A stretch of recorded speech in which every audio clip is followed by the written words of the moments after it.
Welcome to Mastering CS Candid Leader Insights, the podcast where we dive into the world of customer success with industry leaders. I'm your host, Irina Cismas, and today I'm joined by Cameron Hogg, Customer Success Manager at OneTrace, a construction tech platform giving subcontractors visibility and control across their project. Cameron, I'm really happy to have you here. Thanks for joining. Perfect. Yeah, thanks so much for having me. Let's start with your path. You've moved from licensing tech into construction tech. Took you by surprise when you switched industries. Yeah, no, so I think for me going into the licensing space initially was quite an easy move. I'd done a bit of work at Disney in my sort of internship with university. So it was a nice natural path. And then looking for the next step really within construction, I think some of the biggest changes have been sort of the speed at which it moves, particularly within construction. Time is money, and our subcontractors and anyone using the software, they're very much in line with timelines and budgets, etc. So really aligning with those requirements for the subcontractors is really important. And also, I think the different communication styles between the users who you maybe interact with, as you've got a mixture of people who are out on site, it's lots of changing methods. So adapting that communication from primarily more structured meetings into sort of ad hoc and on the phone quite a lot, and naturally different characters coming through as well. OneTrace works with subcontractors running live construction projects. Mhm. How is customer success different when your users are on site, juggling deadlines and margins, and not necessarily sitting behind the desk all day? Yeah, so I think we have such a range of users and customers. Subcontractors is such a broad term as well. So we've got very much people who are 5-man teams. So you do have everyone's out on site and they need something really quick and easy to understand. Again, really relying on that quick communication. And then you do have some of these larger organizations who are subcontracting out the work still, who maybe do have selected office teams, but they are interacting with the people on the ground all the time. So I think for them, I think again, time of response is paramount. We've got a really strong product support team to answer technical issues, and also ensuring that the software itself is simple to use. We're really clear and effective with our messaging. And again, I think probably one of the biggest things within success is delivering that constant value. So for them, their time is so important, and just really making sure your interactions bring an impact to them, either resolving an outcome or an issue, or driving something which is going to free up some of their time, particularly when it is so scarce as well. We'll speak about that value a bit later. But I want to talk about product adoption. And I'm Yep. curious, in your world, what does good adoption actually look like? Yeah. So I think, again, our software is quite broad in terms of everything that you can do. So I think for some of our larger, more enterprise organizations, it's full adoption across all of the different potential product suites. So we've got, different elements from the traceability side and also managing their workforce. For some of the smaller accounts, it is a little bit different. There it is just about, are they up and running? Are they on the system every day and measuring that? So I think our value and adoption really comes from general basic usage of the functionality, and then building out effective forms to record work. And we can see customers up and running on OneTrace typically within 2 weeks to 30 days. Sometimes, quite often, we have people who sign up on a Friday who are looking to start and record something on next week on a Monday. So really ensuring that there's a really streamlined process to get them up and running is paramount to what we do. And then for some of these larger organizations with more like KPIs that they're looking to deliver, it's more insights and their own reporting. That does then take some time and building out integrations and understanding the real outputs that they're looking for as well. And how do you connect day-to-day usage of the platform with actual business outcomes to your customers? You mentioned that it's important to be up and running as quickly as possible. In some cases, this happens under 1 month. Mhm. But what else? Why is it important for them to be up and running fast in your case? What happens if they don't? Yeah, absolutely. Particularly OneTrace itself originally started actually within the passive fire recording space with the likes of Grenfell. That did happen it was really important from a compliance perspective to ensure that any installations of passive firework was recorded and documented. If God forbid anything was to happen, that you have a full log. So actually ensuring that these are recorded accurately and can be traced back. Within the industry, it's called the sort of golden thread of information.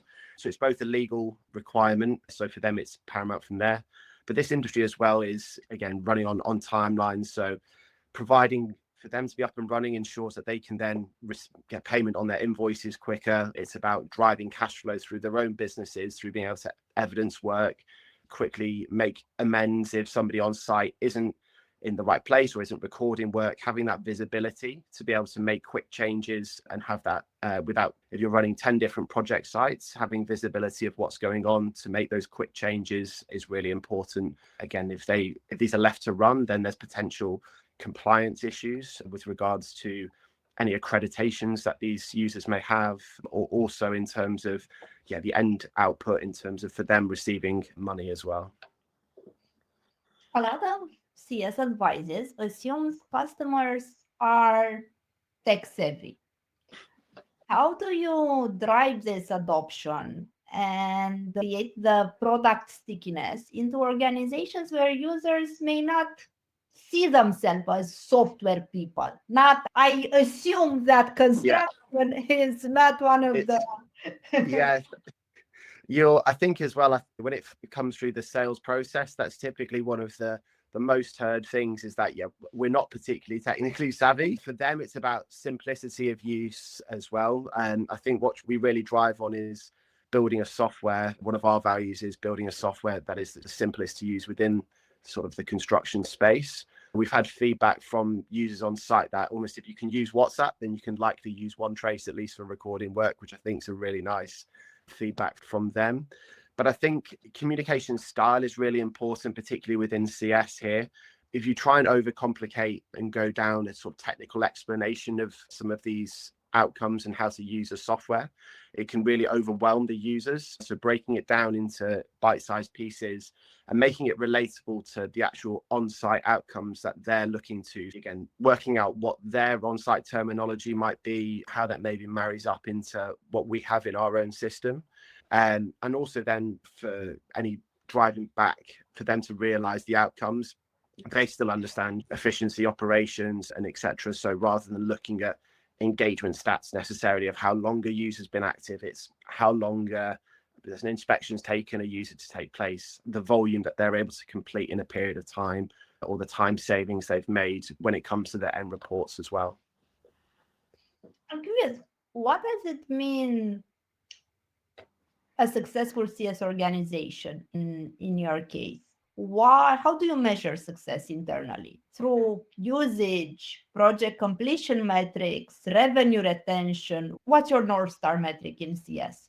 Yeah, I think for us in particular, it is NRR and revenue retention, I think is so important to us. We typically find, OneTrace users, once they do start with us, they do tend to be quite sticky, which is great to have. But ensuring that we have these periods of time where people are returning. In terms of how users engage with their projects, it's maybe not as important because each one has different outcomes. For example, some people may be working on massive long 5-year projects, so it may take them a lot longer time compared to other users who are marrying up lots of smaller projects. So I think really customer segmentation is also so key within the industry to understand the type of work that they're completing, the specific type of projects, and then that ultimately leads us to help engage our own strategies for retaining that revenue, driving consistent value as well. If construction sites had a health score, similar as in the traditional SaaS companies, what would be the leading indicator that the project is about to go after?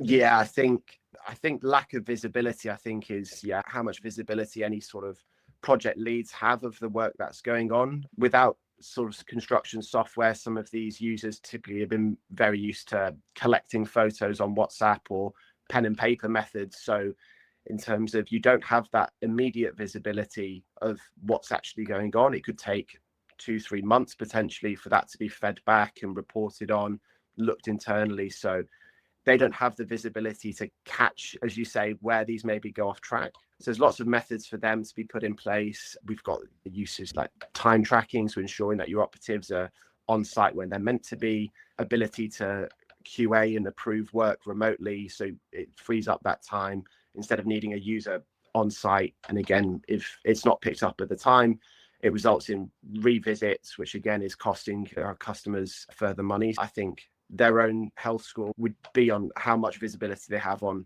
all of the work and the users that are there on at any point in time. What does a good customer lifecycle look like from onboarding to expansion in your case? Yeah, What are the milestones? it's interesting as well. We have within OneTrace, we've got different commercial models as well. So some users tend to, the onboarding phase is fairly short. We can probably get you up and running, as mentioned, in potentially two weeks to a month or so. And that involves building and setting up that. And at that point, then you're handing through to the success team. So we have an implementation and training part within our customer experience whole function. And at that point, once they move out of their onboarding, they come through to success, which is about that constant realization and then looking at that next cycle of a year ahead. We do see people often not waiting until their sort of renewal phases to then look to expand. And again, I think it's within an industry as well where you maybe have still silos of certain teams, maybe use one software for one service as well. There's lots of opportunities that we've then found for expansion into these other sectors and services within our customers. I really think once we hit that 1 year to 2 year mark, we've got fairly mature customers at that point. And these then tend to cycle through. OneTrace is coming up to about 7 years old now as a company as well. So we've still got some users on there who've been there since the very start. So they're coming up to also their 7 years on the system as well. The success functions evolved a lot over time as well, which has been really interesting. So I think we've adapted our own processes to get users up and running quicker. And then also we then are looking at potential expansions via product, but also potential other areas within their businesses from where they may need compliance or that workforce management as well. What's been the hardest lesson you've learned this year so far? I think probably the hardest lesson came, I think everyone will remember their first big churn or something. I think that's always one of the trickiest ones, where you think everything seems to have gone and everything, check-ins that you've had, everything's going fine. And then you come through and there's a notice that they're looking to churn. So I think the hardest lesson comes off the back of that first churn, but I think it's then maybe leading into, okay, where was the missing touch points, which I think then is the lesson learned has been just ensuring that you're continuing to deliver value at each of those touch points. I think QBRs without structure are really become a sort of thing of the past now. It's really important to have clear goals when you're coming into that, an agenda, ensuring that you're meeting points that are important to those users as well. Because if you just allow it to be an open conversation of, is it all friendly? Are we getting on? You can be a really nice CS and you can get on well with your customers. But ultimately, if you're not driving value and providing them with the insights that they're looking for, I think that's where you can potentially lead into some struggles. We mentioned this earlier, and we draw the conclusion that construction is traditionally slow when it comes to adopting tech. But Correct. do you see that changing? And does the CSM play a role in that shift? Yeah, I think we've definitely seen a large shift from multiple customers. More and more now, they say it's gone from that pen and paper and very much word of mouth and passing it on to we need everything to be there and adopted and reduce our own time and output. I think success, particularly working closely with our customers, is breaking down, as you say, that barrier to apprehensive of using technology. These users are likely engaging with technology in multiple methods. So they're still using communication methods with WhatsApp, everyone on their mobile phones. So keeping it as simple as that and then breaking it down for those users in that aspect as well, I think has been really key. And then building out the actual engagement and bite-sized methods as well. We've really invested this last year in sort of product enablement as well, so that we can provide users with video walkthroughs as well. So maybe then when they're not needing to talk to a user, they've got immediate access to walk them through their own solutions as well. And I think potentially for these users as well, they have an idea of what they want their goals to be.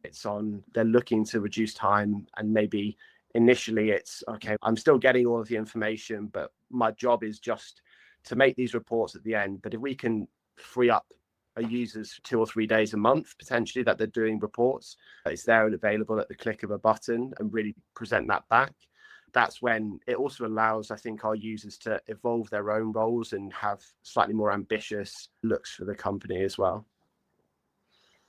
And if a new CSM joined OneTrace tomorrow, what's the one mindset shift you'd want them to adopt from day one, from the very beginning?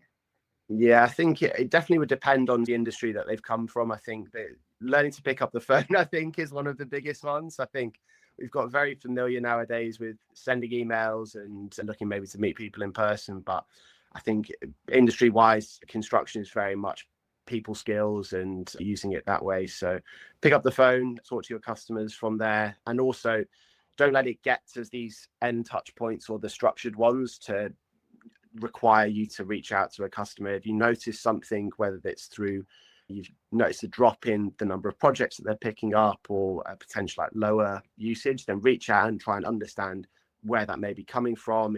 Don't wait until the structured points that you maybe have, your QBRs or your biannual check-ins, to be waiting to engage with the customers. Really look to just reach out and build up there. We also have found from CS that particularly some of the industry people move around quite a lot as well. So ensuring that you provided really good value with a particular one customer also then potentially leads to new business and then further opportunities for CS down the line as well. What's one belief about CS that you've changed your mind about over the past few years? Oh, I think there's been a couple potentially. I would say recently there's been a really big push on AI in particular, and how much potentially AI can automate CS tasks as well, which I think AI definitely has its place. But I think success in itself is still a people to people and building that trust. I think while AI is definitely coming through, I think it's really important to still focus on the value that person to person interaction has. And one thing I think as well that maybe hasn't changed about CS is that everyone still defines success in such different ways. We went to a conference recently, and talking to different people with similar role titles still had such different definitions of what everyone covers. Some people, it's fully focused on the renewals and the upsells. Some of it's a little bit more technical. Some of it still has features of support. I just think still having that open mindset, if you are looking at what success is for any organization, it's there for you to define yourself, but making sure that you have a clear structure within there, I would say, as to what CS you really want for your organization as well. Cameron, thank you for the conversation. It was great hearing your perspective on customer success in a very different kind of SaaS environment. Yeah. And to everyone listening, thanks for tuning in. Until next time, stay curious, keep learning, and mastering customer success. Thanks, Irina.